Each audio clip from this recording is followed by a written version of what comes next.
April 5వ తారీఖున అంటే శనివారం రోజు పొద్దున 10:30కి విజయవాడకి ప్రత్యేకంగా నేను వస్తున్నాను. విజయవాడలోని ఆంధ్ర లాయలా కాలేజ్లో CSBIS academy PCM prelims come mains batch తర్వాత డిగ్రీ ప్లస్ సివిల్స్ ఎవరైతే గ్రాడ్యుయేషన్ చేస్తున్నారో లాయలా కాలేజ్లో కానీ బయట కానీ ఎవరైతే గ్రాడ్యుయేషన్ చేస్తున్నారో వాళ్ళందరి కోసం గ్రాడ్యుయేషన్ పోస్ట్ గ్రాడ్యుయేషన్ అందరి కోసం ఇంటిగ్రేటెడ్ కోర్స్ అనమాట.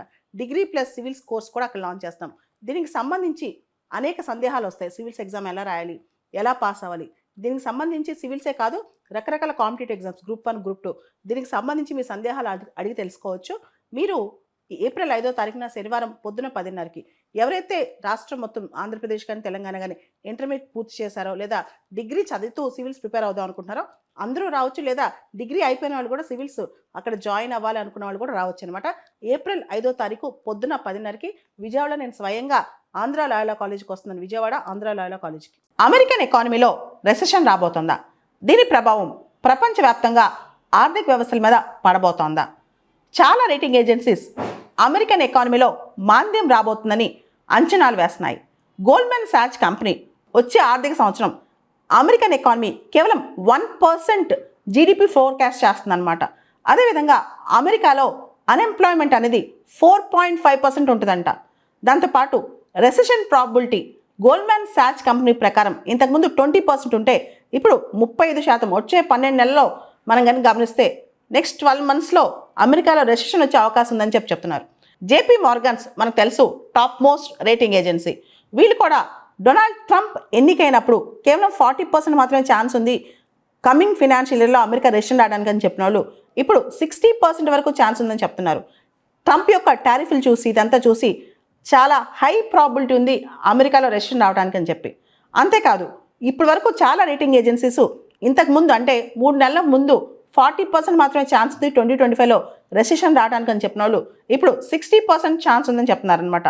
ముఖ్యంగా అమెరికా ఆర్థిక వ్యవస్థలో రకరకాల అంచనాలు చూస్తున్నారు. అన్ఎంప్లాయ్మెంట్ రేట్ కావచ్చు, జీడిపి గ్రోత్ కావచ్చు, ఇన్ఫ్లేషన్ అంటే భవిష్యత్తులో వచ్చే ఇన్ఫ్లేషన్ కావచ్చు, కన్జ్యూమర్ ప్రైజెస్ కానీ లేదా కన్జ్యూమర్ డిమాండ్ సంబంధించిన అంశాలు కానీ ఇవన్నీ చూసి అమెరికాలో ఖచ్చితంగా రెసెషన్ రాబోతుంది, ఉద్యోగాలు విపరీతమైన లే ఆఫ్లు జరుగుతున్నాయని చెప్పి పెద్ద చర్చ జరుగుతుందన్నమాట. సాధారణంగా మాంద్యం రెసెషన్ రావాలంటే మేజర్ ఆ ఎకానమీ ఎలాంటి క్యారెక్టర్ చూపించాలి, ఎలాంటి సిమ్టమ్స్ చూపించాలి? సాధారణంగా అన్ఎంప్లాయ్మెంట్ కానీ, ఇన్కమ్ కానీ, కన్జంప్షన్ కానీ, సేవింగ్స్ కానీ ఇవన్నీ అంటే అన్ఎంప్లాయ్మెంట్ పెరిగిపోవటం, ఇన్కమ్ తగ్గిపోవటం, కన్జంప్షన్ బాగా తగ్గిపోవటం, సేవింగ్స్ పడిపోవటం ఇవన్నీ దాదాపు 3 నుంచి 4 క్వార్టర్స్ కంటిన్యూస్గా కన్సిస్టెంట్గా జరిగితే అప్పుడు ఆ ఆర్థిక వ్యవస్థ రెసెషన్లోకి వచ్చింది అంటారనమాట. సో ప్రపంచంలో అతిపెద్ద ఆర్థిక వ్యవస్థ అమెరికా కాబట్టి అమెరికా రెసెషన్ వస్తే ప్రపంచవ్యాప్తంగా కూడా దాని యొక్క ప్రభావం పడే అవకాశం ఉంది. అయితే 2008 ఆ టైంలో వచ్చిన రెసెషన్స్, ఇంతకుముందు వచ్చిన ఆర్థికపరమైన కష్టాల్లో ప్రపంచం మొత్తం ఒకటే, దేశాలు మొత్తం చర్చించుకుని దానిలోంచి బయటకు వచ్చాయి. ఈసారి మాత్రం ఇది అమెరికా కొని తెచ్చుకున్న కష్టం, ప్రపంచానికి కొని తీసుకొస్తున్న కష్టం కాబట్టి చాలా దేశాలు ముందుకు వచ్చి అమెరికాకి సపోర్ట్ చేయకపోవచ్చు. దీని మీద అందరూ ఏకాభిప్రాయంతో ఉండి రెసెషన్ దాటకపోవచ్చు అనమాట. దీని మీద ఇప్పుడంతా డిస్కషన్ జరుగుతుంది. సో అసలు అమెరికాలో రెసెషన్ వస్తుంది అంటానికి సిమ్టమ్స్ ఏం కనిపిస్తున్నాయి? ఒకటి, అమెరికాలో హౌసింగ్ 94% అమెరికా హౌసెస్ అనేవి లంబర్తో కడతారు, వుడ్తో కడతారు. దానిలో 1/3 ఆఫ్ లంబర్ కెనడా నుంచే వస్తుంది అనమాట. ఇప్పుడు అది చాలా కాస్ట్లీ అయిపోయింది. దాదాపు 8 మిలియన్ కార్స్ అమెరికాలో 2024లో ఇంపోర్ట్ చేసుకున్నారు. ఇప్పుడు కార్స్ కాస్ట్లీ అయిపోతాయి.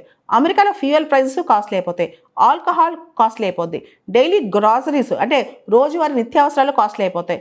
ఇవన్నీ కూడా బాగా పెరిగిపోతాయి అన్నమాట. సో వరల్డ్ ట్రేడ్ ఆర్గనైజేషన్ కథనం ప్రకారం గ్లోబల్ ఎకానమీ 1% షింక్ అయ్యే అవకాశం కనిపిస్తుంది అనమాట. సో అమెరికన్ ఎకానమీ బేసిక్గా మేజర్గా రెసెషన్ వైపు పరుగులు తీస్తుందని చెప్పి చాలామంది అంటున్నారు. నిన్నటికి నేను చూస్తే కనుక ట్రంప్ టారిఫ్స్ అనౌన్స్ చేసిన తర్వాత రిటాలియేటరీ టారిఫ్స్ నాస్డాక్, S&P 500 ఈ 2 ఇండెసెస్ అమెరికాలో లీడింగ్ ఇండెసెస్ ఇవన్నీ కూడా టెంపరీగా కాస్త క్రాష్ అయ్యాయి. అంటే చాలా హైలో ఉండి కాస్త కరెక్షన్ మెజర్స్లోకి వచ్చాయి అనమాట. తర్వాత అమెరికన్ ఎకానమీకి సంబంధించి ట్రంప్ ఎప్పుడైతే ట్రేడ్ వార్ మొదలెట్టారో, రిటాలియేటరీ టారిఫ్స్ మొదలెట్టారో ఇది ఖచ్చితంగా అమెరికన్ ఎకానమీ మీద షార్ట్ టర్మ్లో పెద్ద ప్రభావం పడబోతుందని మాత్రం అంటున్నారనమాట. దీనిలో చాలా మార్పులు రాబోతున్నాయి అమెరికా ఆర్థిక వ్యవస్థలో. దీనికి సంబంధించి ముఖ్యంగా అమెరికాలో జీడిపి గ్రోత్ ఫోర్కాస్ట్ చూస్తే కనుక బాగా స్లో డౌన్ అయ్యే అవకాశం మాత్రం స్పష్టంగా కనిపిస్తుంది అనమాట. ముఖ్యంగా American treasury secretary Scott Bessent కూడా రెసెషన్ని కొట్టిపారేయలేదు, వచ్చే అవకాశం ఉంది, I cannot completely rule out recession అన్నారనమాట. So there is no guarantee that America will not forward into recession, America will not go into recession అన్నారు American treasury secretary Scott Bessent అనమాట. So OECD, organisation for economic cooperation and development ప్రకారం American economy GDP growth rates అనేవి 2025లో 2.2%, 2026లో 1.6%, అంటే చాలా slow down అవుతున్నాయి అనమాట. And అమెరికాలో ప్రస్తుతం ఇన్ఫ్లేషన్ అంత హైలో లేకపోయినా ఇన్ఫ్లేషన్ ఈ రిటాలిటరీ టారిఫ్స్ వల్ల ధరలు బాగా పెరిగే అవకాశం కనిపిస్తుంది, ఇన్ఫ్లేషన్ బాగా పెరిగే అవకాశం కనిపిస్తుంది.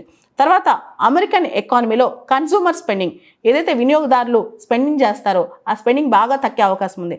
స్పెండింగ్ తగ్గితే కనుక ఖచ్చితంగా వస్తువులు వీటన్నిటికి సంబంధించి చాలా చేంజెస్, డిఫరెన్సెస్ వచ్చే అవకాశం ఉందన్నమాట. సో కంప్లీట్గా కన్సూమర్ స్పెండింగ్ పడిపోయే అవకాశం కూడా కనిపిస్తుంది భవిష్యత్తులో అమెరికాలో. తర్వాత అమెరికన్ బిజినెస్ ఇండెక్స్ కానీ, అమెరికన్ మ్యానుఫ్యాక్చరింగ్ ఇండెక్స్ కానీ ఇవన్నీ కూడా కంప్లీట్గా స్లో డౌన్ అవుతున్నాయి. తర్వాత ఫెడరల్ రేట్ కట్స్, మనకు తెలుసు మన సెంట్రల్ బ్యాంక్ లాగా అమెరికాలో ఫెడరల్ రిజర్వ్ ఉందన్నమాట. వీళ్ళు కూడా అంత ఈజీగా రేట్ కట్స్ అనౌన్స్ చేసే అవకాశం కనిపించట్లేదు. అంటే ఇంట్రెస్ట్ రేట్స్ తగ్గించే అవకాశం కూడా అక్కడ కనిపించట్లేదు అనమాట. కాస్త ఇంట్రెస్ట్ రేట్స్ తగ్గితే మళ్ళీ ఎకానమీ బూస్టప్ అవుతుంది. కానీ అమెరికాలో ఫెడరల్ రిజర్వ్ వాళ్ళు వేచి చూసే టెండెన్సీ కనిపిస్తుంది. వాళ్ళు ఇమీడియట్గా ఇంట్రెస్ట్ రేట్స్ తగ్గించే రేట్ కట్స్ చేసే అవకాశం కనిపించట్లేదు. అండ్ అమెరికాలో అన్ఎంప్లాయ్మెంట్ బాగా పెరిగే అవకాశం ఉంది. ఆల్రెడీ అమెరికాలో అన్ఎంప్లాయ్మెంట్ ఉంది, ఇంకా పెరిగే అవకాశం కనిపిస్తుంది అనమాట. మొత్తానికి ట్రంప్ ట్రేడ్ వార్ కావచ్చు, తర్వాత అమెరికాలో స్లో డౌన్ అవుతున్న జీడీపీ గ్రోత్ రేట్స్ కావచ్చు, అన్ఎంప్లాయ్మెంట్ కావచ్చు, consumer spending, consumer sentiments decline అవడం కావచ్చు, రీటైల్ సేల్స్ తగ్గటం కావచ్చు, ఇవన్నీ అమెరికాలో జరగబోతున్నాయి అంటూ చాలా రేటింగ్ ఏజెన్సీస్ అమెరికాలో రెసిషన్ రాబోతుంది, ఇంత పెద్ద ఆర్థిక వ్యవస్థలో రెసిషన్ వస్తే దాని ప్రభావం ప్రపంచ దేశాల మీద పడబోతుంది అని చెప్పి దాదాపు 60% ఛాన్స్ ఉంది అమెరికాలో 2025 చివరికల్లా రెసిషన్ రావడానికి అని చెప్పి పెద్ద పెద్ద రేటింగ్ ఏజెన్సీస్ చెప్తున్నాయి.